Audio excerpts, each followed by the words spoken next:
Bonjour à tous, alors aujourd'hui je vais parler d'un sujet que je voulais aborder depuis un bon moment déjà, ce sera l'art dégénéré.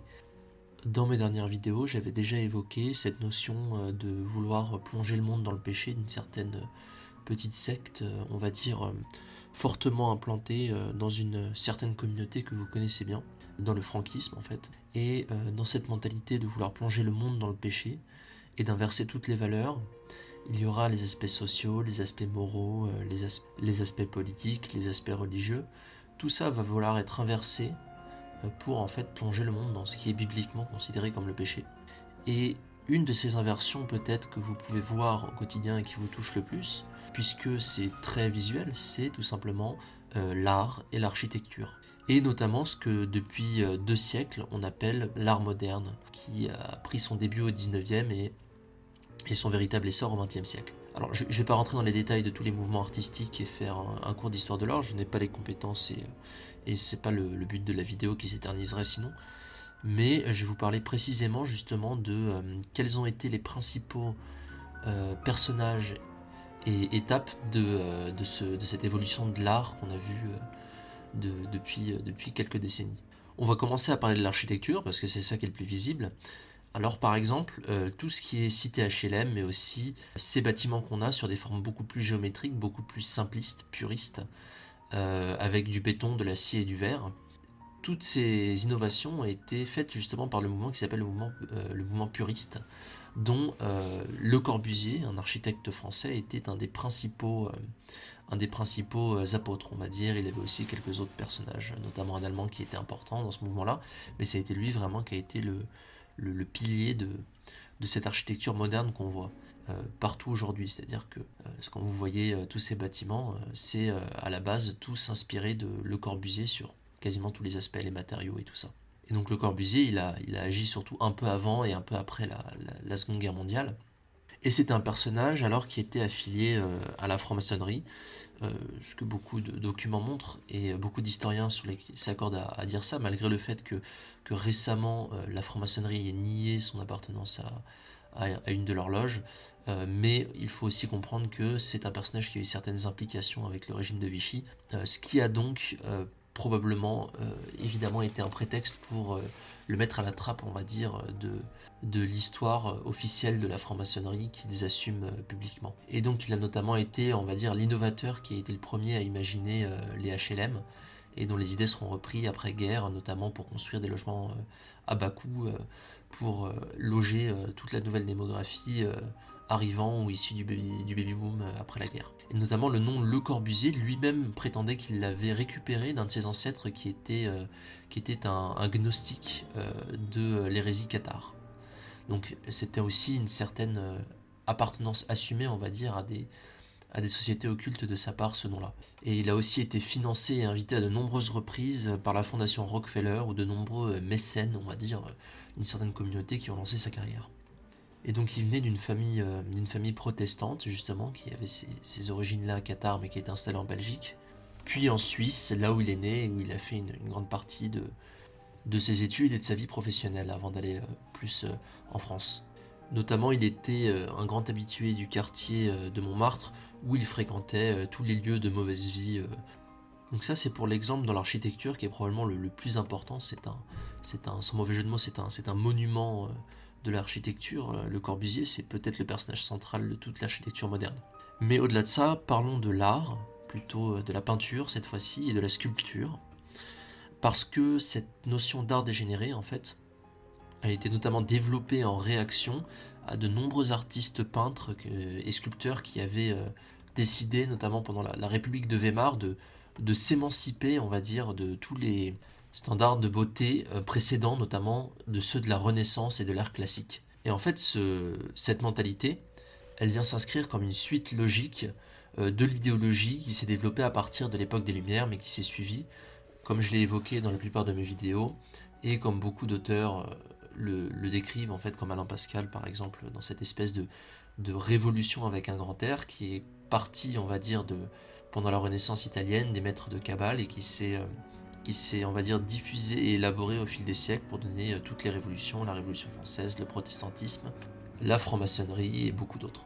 Dans cette logique-là humaniste, Une fois que Dieu a été retiré de sa place, on va dire, de juge suprême des choses, c'est l'homme qui devient son propre juge. Et donc d'abord sur la morale, donc qu'est-ce qui est juste ou qui est injuste, l'homme peut le définir selon son propre désir, même de façon contradictoire avec ce que désirent les autres hommes tant que ça ne les dérange pas, cette espèce de libéralisme. Mais ça c'est aussi inscrit dans la notion de juger de ce qui était beau ou non. C'est-à-dire qu'en fait, désormais, si un quelconque esprit malade décidait que une œuvre hideuse était belle, eh bien la beauté devient subjective et donc du coup plus personne ne doit juger de la beauté d'une chose puisque chacun peut décider ce qui est beau ou ce qui ne l'est pas.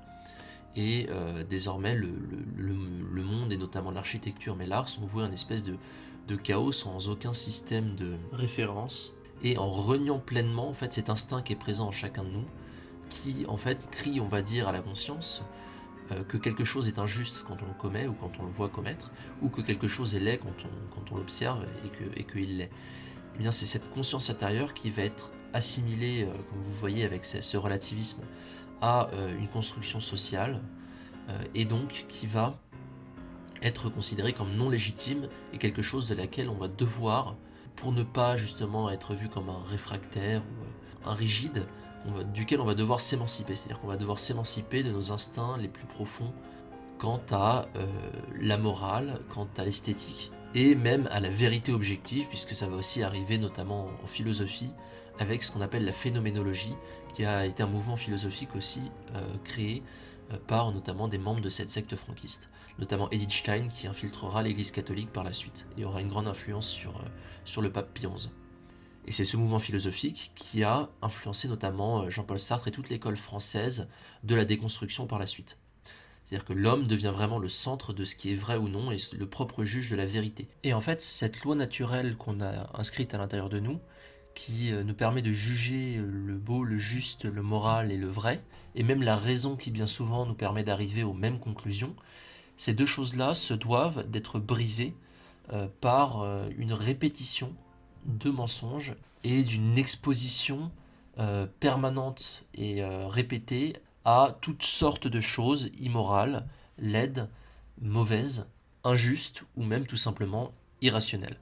Et c'est simplement en nous baignant dans une propagande permanente et continue qui touche tous nos sens, par tous les aspects de la culture, hein, que ce soit les films, la musique, l'art, l'architecture, mais aussi notre éducation. C'est ça qui va permettre de désensibiliser les gens. C'est un petit peu comme si on se prenait des coups au même endroit pendant longtemps, sur le tibia par exemple, il finirait par se renforcer et on sentirait moins, on réagirait moins naturellement et instinctivement à ce stimuli. C'est des techniques vraiment de manipulation psychologique de masse qui ont été mises en œuvre pour anesthésier cette conscience et cette loi naturelle. Donc le terme qu'on peut utiliser pour définir ça, hein, cette mécanique très pavlovienne, si vous vous rappelez de l'expérience des chiens de Pavlov dont j'ai déjà parlé, c'est la désensibilisation ou bien tout simplement la normalisation. C'est de normaliser la normale pour pouvoir ensuite le faire adopter par la majorité et inverser ainsi les valeurs. Et donc c'est pour ça que l'art moderne s'inscrit dans cette évolution, cette déconstruction permanente, d'abord de la morale par le libéralisme, ensuite de l'esthétique par l'art moderne, et après même de la vérité objective, de la réalité par la phénoménologie. Un autre aspect de l'art assez flagrant où on comprend cette mentalité, c'est ce qui va être le jazz et entre guillemets toutes ces musiques dites modernes et qui vont déclarer par subjectivisme par exemple que les anciens critères d'esthétique en musique, comme tout simplement l'harmonie, sont des critères qui sont dépassés, ce qui permet de créer ces espèces de cacophonies insupportables. Cette même logique qu'on voit aujourd'hui dans toutes ces sciences sociales qui nient la réalité et tous ces mouvements politiques qui sont, on va dire, vont nier des différences biologiques élémentaires, même entre les hommes et les femmes, entre les différents peuples. Et donc si je fais ces vidéos, c'est aussi pour apporter un autre élément de compréhension à toute cette idéologie. Cette idéologie, c'est-à-dire la révolution avec un grand R, qui vise à plonger le monde dans le péché, c'est le but ultime, et qui est passée par toutes les évolutions sociales qu'on a vues depuis la chute de l'Ancien Régime. Et donc cette révolution qui cherche à inverser tout l'ordre naturel, dans tous ses aspects, c'est aussi ce qu'on appelle plus communément tout simplement la gauche, dont le but est d'abolir toutes les hiérarchies naturelles. Et donc l'art nous permet de visualiser en fait tous les fruits que cette idéologie malade a produit. Et notamment, une des périodes qui fut, on va dire, l'épitome de cette mentalité de déconstruction, ça a été la République de Weimar dans les années 20 qui a entraîné cette réaction si allergique par la suite. Et beaucoup d'auteurs que vous connaissez peut-être, dont je vais vous mettre les œuvres, comme Otto Dix, mais aussi Lucien Freud, qui était le petit-fils de Freud, ou encore Picasso avec le cubisme, ou même des personnages comme Salvador Dali. Donc tous ces personnages que je vous ai cités appartenaient soit, on va dire, à cette petite communauté, ou à la franc-maçonnerie, comme le dernier que je viens de citer. Il y en a beaucoup d'autres que je ne vais pas citer ici, notamment on peut aussi parler de la sculpture, par exemple avec Eric Gill, qui a été un sculpteur extrêmement important, dont la perversion s'est poussée en fait à sculpter ses œuvres ignobles en fait dans des églises, mais aussi notamment sur le siège international de la BBC anglaise, dont je vous ai déjà évoqué le passé assez lourd dans des vidéos précédentes. Et Eric Gill va évidemment, comme tous ces autres artistes, briser les anciens standards de l'esthétique, mais il va aussi promouvoir son idéologie malade par ses œuvres, et notamment la pédophilie, puisqu'il était ouvertement pédophile et il abusait de ses filles pendant des années. Ce qu'il a assumé et ce qui s'est su après sa mort et a fait un certain scandale. Et notamment par ses œuvres blasphématoires aussi, mais aussi tout simplement ignobles, il va répandre en fait cette idéologie et afficher son vice. Et donc tous les réseaux des sectes au pouvoir que j'ai évoqués dans mes vidéos précédentes utilisent notamment ce vecteur qui est l'art, à la fois pour pousser leur idéologie et enlaidir le monde entier, mais aussi pour faire du blanchiment d'argent, parce que c'est extrêmement pratique vu que la plupart des travaux artistiques comme ça sont en général exonérés d'impôts dans beaucoup de pays. En fait, si j'ai décidé de faire cette vidéo que je voulais faire depuis longtemps, c'est parce qu'aussi j'ai fait quelques recherches supplémentaires sur des choses plus locales que j'ai découvert moi-même récemment. Et donc ce milieu de l'art, je l'avais déjà un peu évoqué et étudié, notamment par rapport à l'affaire du Pizzagate, en lien avec ces réseaux-là, avec notamment des artistes comme Marina Abramovic, dont j'avais déjà parlé, mais aussi Kim Noble, qui a été une des victimes de ces réseaux et d'abus pendant son enfance, qui a laissé une personnalité multiple, qui peint ce qu'elle a vécu notamment, et ses œuvres après sont rachetées par des membres de ces réseaux-là. Donc c'est à ce niveau-là on va dire, de malveillance. Et récemment, justement, j'ai fait des recherches parce que j'étais passé par Marseille et j'avais vu une certaine exposition. J'avais vu que l'extérieur, j'étais pas allé dans le musée qui m'avait l'air très, très laid, justement encore une fois de cette architecture moderne sur le vieux port. Et je suis passé, par contre, j'ai vu quelques œuvres de l'extérieur qui m'avaient l'air particulièrement choquantes, dans ce même style exactement d'art, et donc du coup, quelques mois après, j'ai vu que ça avait fait des remous cette exposition, et ce qu'il y avait dedans était bien pire que tout ce à quoi je m'attendais en fait. Et j'ai trouvé donc qu'il y avait deux artistes principaux notamment qui exposaient là-dedans, et qui mettaient des œuvres du même genre d'art dégénéré, mais encore plus explicites on va dire. Donc je vais vous les censurer un petit peu parce que c'est ignoble en fait. Mais notamment il y a Paquito Bolino qui semble être un artiste français, entre guillemets, et Stu Med, ou Mid, je ne sais pas trop comment ça se prononce. Voilà, et donc je vous mets quelques extraits un petit peu de leurs œuvres qui sont assez intéressantes. Donc là c'est Paquito Bolino qui fait ce genre d'œuvre, on va dire, assez douteux. Et Stumet, quant à lui, fait des choses encore plus ignobles. Donc je vous montre là un petit peu quelques-uns de ces tableaux. Et notamment, j'ai trouvé, lui, il est un Allemand aussi, entre guillemets. Et j'ai trouvé en fait qu'il a été à Berlin. Et j'ai trouvé des vieilles interviews de lui, voilà, où je vous mets des extraits, c'est assez explicite. Tout simplement, il explique qu'en fait ses œuvres représentent ses propres fantasmes personnels et qu'il y a aussi une grande part de réalité parce qu'il considère en fait que il s'identifie à chaque personnage masculin dans ses œuvres, hein, et que l'une des choses les plus importantes dans la vie, c'est d'accomplir ses fantasmes personnels. Donc cette personne-là assume avoir des fantasmes de ce genre qu'il représente dans ses œuvres, et il assume pleinement aussi de les accomplir. Donc je vous laisse faire la conclusion de ce que cette personne-là vient d'avouer en fait. Pour éviter évidemment la censure YouTube. Je suis désolé de devoir parler à demi-mot sur les trois quarts de mes vidéos. Et donc tous ces artistes-là, ces deux-là, ont un atelier qui s'appelle Le Dernier Cri à Marseille, mais sont liés tous à une maison d'édition qui s'appelle Copie Double Édition et qui est basée à Paris. Et c'est là qu'on arrive, en tirant le fil, vers beaucoup de monde et beaucoup de choses intéressantes. Déjà dans cette maison d'édition, on peut remarquer qu'il semble y avoir une certaine obsession avec les thèmes enfantins, qui contrastent énormément avec la nature de leur art, qui est complètement des représentations démoniaques littéralement pour la plupart. Et tous ces artistes-là semblent avoir le même plus ou moins style douteux. Là, on peut voir aussi qu'ils semblent inviter des enfants dans leur maison d'édition, donc ça rassure beaucoup sur ce qui se passe. Et parmi tous ces artistes, j'ai trouvé un qui faisait référence à Tom Hanks, sans raison particulière. Et il faut savoir que, comme je l'avais déjà expliqué dans mes vidéos, notamment quand j'ai parlé d'Isaac Capi, c'est que Tom Hanks est parmi les élites hollywoodiennes, un de ceux qui est le plus impliqué dans les réseaux de trafic d'enfants. Et c'est lui qui aurait fait assassiner Isaac Capi, un acteur hollywoodien qui avait fait des révélations là-dessus notamment. Bon, référence étrange, mais rien de probatoire. Par contre, on a une artiste qui semble très intéressante dans le lot, c'est Marie-Pierre Brunel. Alors j'ai essayé de la contacter pour savoir s'il y avait un lien de parenté avec Jean-Luc Brunel, un des associés principaux de Epstein basé en France, ce qui n'est pas impossible.